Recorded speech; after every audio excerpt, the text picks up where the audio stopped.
In this video, I am going to show you how to find the Shopify store link or URL.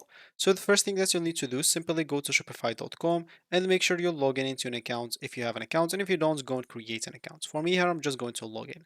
So this is my store at the moment, and of course if I click on the eye icon here on this left panel, this will open basically my store.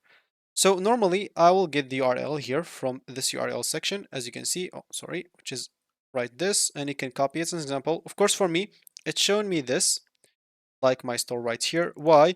Because, sorry. So because as an example, I am logged in into my Shopify store. If I go to a new like incognito mode, they'll show me that the store is opening soon and I can open it only using my password. Of course, I can go here to my online store preferences and get the password from there because I'm using the free plan, and I'll need to pick a plan if I want to remove the password.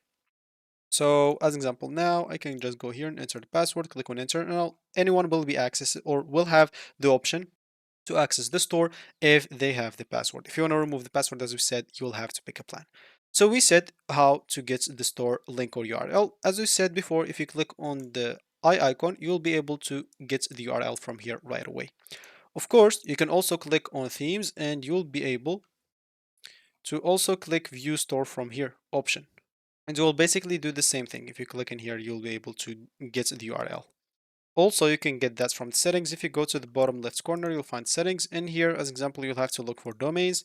Here, you'll have to go and click on your store. And from here, as you can see, you'll find the URL right here again. So you can go and copy it and open it wherever you want.